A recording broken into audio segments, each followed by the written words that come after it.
പാല് കുടിക്കാൻ മറന്നു. എനിക്ക് പാല് വേണ്ട. ഒന്നരയുടെ തുറങ്ങിക്കോളൂ. ഉറക്കം വരാനല്ലേ എന്നിട്ട് വന്നത്? അച്ഛൻ എങ്ങാനും വന്ന് കണ്ടാൽ? അച്ഛൻ നല്ല ഉറക്കം. ഇനി രാവിലെ ബെഡ് കോഫി സമയത്ത് നോക്കിയാ മതി.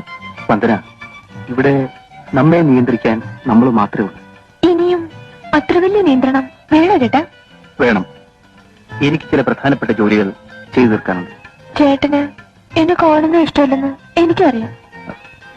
ഇഷ്ടമില്ലാഞ്ഞിട്ടല്ല, പിന്നെ സമയമാകത്തോണ്ട. ഇനി എന്നാ മൂത്ത് നിറച്ചിട്ടോ? വന്ദന പോയി കിടക്ക്. ഒരിക്കൽ ബന്ധപ്പെട്ടാൽ ഭാര്യയാകുന്ന ഭയമാണോ? വന്ദന, അതോ സ്വത്തിന് അവകാശം പറയുന്ന ഭയമോ?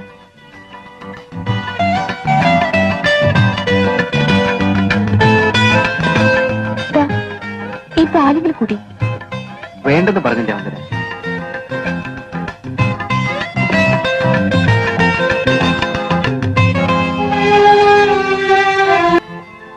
വാസുവേട്ടൻ വന്നില്ല വന്ദന. അച്ഛൻ വേറെ വീട് അന്വേഷിച്ചു പോയിരിക്കുക. വേറെ വീടോ?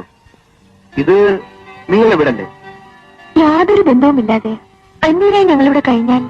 നിങ്ങളെ ഇതുവരെ അന്യരായി ഞാൻ കണ്ടിട്ടില്ല. ചേട്ടൻ തോന്നിയില്ലെങ്കിലും കാണുന്നവരെന്തായിരിക്കും? മറ്റുള്ളവരെ ബോധ്യപ്പെടുത്താനല്ലല്ലോ നമ്മൾ ജീവിക്കുന്നത്. കാണുന്ന നാട്ടുകാരെന്ത് പറയും?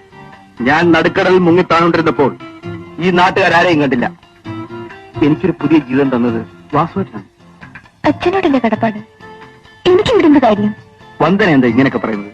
ഒരു ബന്ധവുമില്ലാതെ ഞാനിവിടെ കഴിയുന്നത് ശരിയല്ല. വന്ദനയ്ക്ക് ഏത് ബന്ധത്തിലും ഇവിടെ കഴിയാം. ആളുകള് എന്തൊക്കെയാണ് പറയുന്നത് അറിയാമോ? എന്റെ ഭാര്യയാണെന്ന് പറയും. അതിൽ കൂടുതലൊന്നുമില്ലല്ലോ. ചേട്ടനെ സ്നേഹിക്കാൻ വേറെ ആളുണ്ടെന്ന് എനിക്കറിയാം. വന്ദന, എനിക്കിനി ജീവിതത്തിൽ നിങ്ങളൊക്കെ അല്ലാതെ മറ്റാരാ ഉള്ളത്? ഇന്നലെ രാത്രി ഞാൻ ബെഡ്റൂമിൽ വന്നപ്പോ ചേട്ടൻ എന്തൊക്കെയാ പറഞ്ഞത്? വാസുവേട്ടനെ ഞാൻ ഒരിക്കലും വഞ്ചിക്കില്ല. ഇതിലെന്ത് വഞ്ചന? നാട്ടിൽ നടക്കാത്ത കാര്യമാ. ഞാൻ നിരവധി പ്രശ്നങ്ങളിൽപ്പെട്ട് വേദനിക്കുന്നവരാണ്. എല്ലാ ജീവിത സൗഭാഗ്യങ്ങളുമുള്ള സൈമൻ ചേട്ടന് വേദനയും.